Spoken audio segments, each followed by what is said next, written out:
Скажи, о Мухаммад, если вы любите Аллаха, то следуйте за мной, и тогда Аллах возлюбит вас.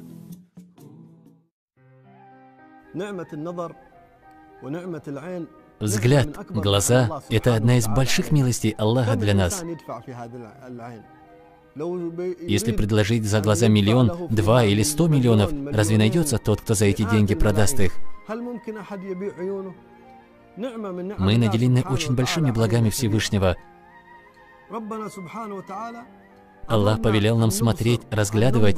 Задумайтесь, сколько раз Всевышний велит нам использовать взгляд в размышлениях.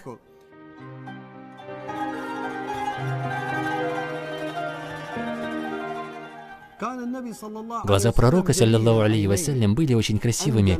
Они были большими и широкими. Ресницы были длинными, черными и густыми.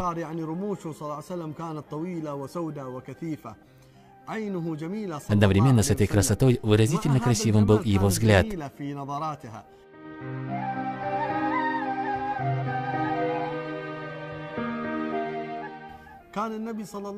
Пророк, саллаллаху алейхи вассалям, любил смотреть на зеленую траву, деревья, на красные яблоки, а еще на струящуюся воду. Ему нравилось любоваться эстетикой, он любил смотреть на то, что доставляло удовольствие, поскольку это приносило спокойствие и наслаждение душе и сердцу. Пророк, саллаллаху алейхи вассалям, смотрел на людей добрым взглядом. Да, во взгляде легко уловить доброту. В глазах, во взгляде легко прочитать и доброту, и влюбленность, и гнев, и хитрость. А посланник Аллаха, саллаллаху алейхи вассалям, всегда на людей смотрел добрым взглядом.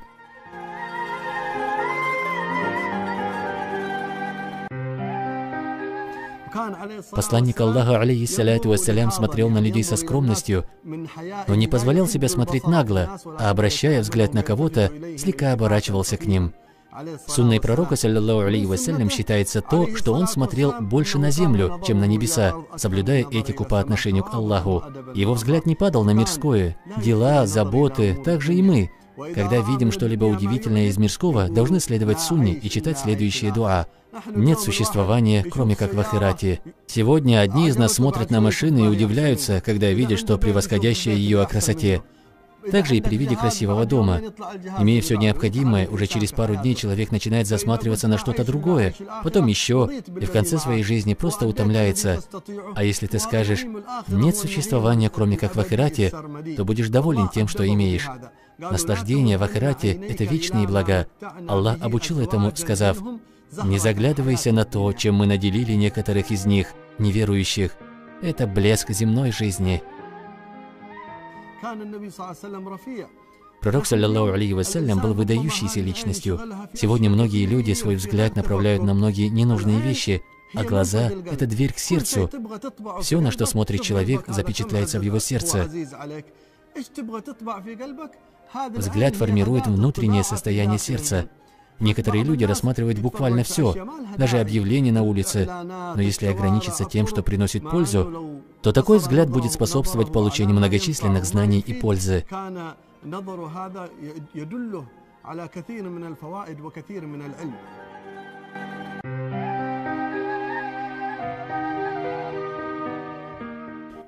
Посланник Аллаха, алейхиссаляту вассалям, в небе видел больше звезд, чем люди. Когда остальные видели только 7 звезд, он видел когда 11, когда 12 звезд. Пророк, саллаллаху алейхи вассалям, говорил, «Стойте в рядах ровно и близко друг к другу, так как я вижу вас и сзади, так же, как и спереди». Аллах одарил его многочисленными чудесами во взгляде.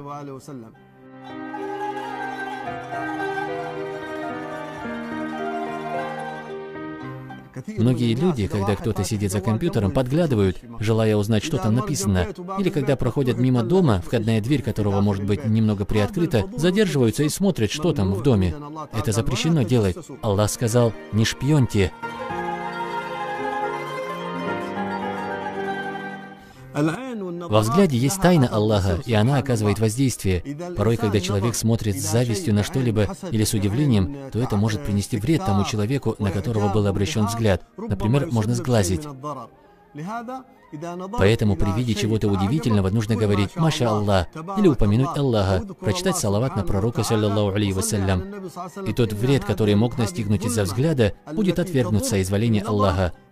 Подобно тому, как мрачный и завистливый взгляд может нанести вред, так и взгляд с любовью, милостью принесет пользу соизволения Аллаха.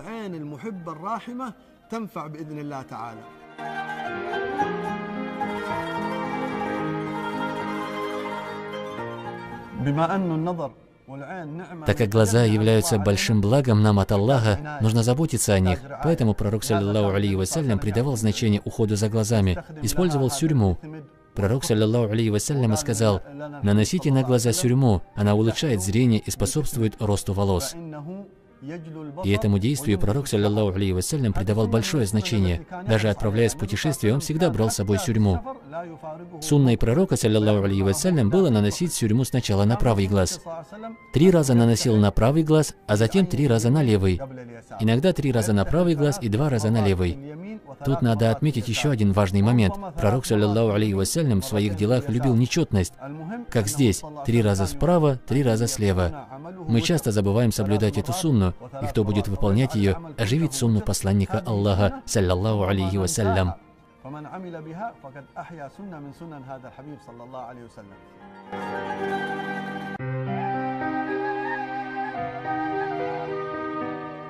Как-то в одну из ночей пророк, алейхиссаляту вассалям, сидел со сподвижниками и смотрел на полную луну.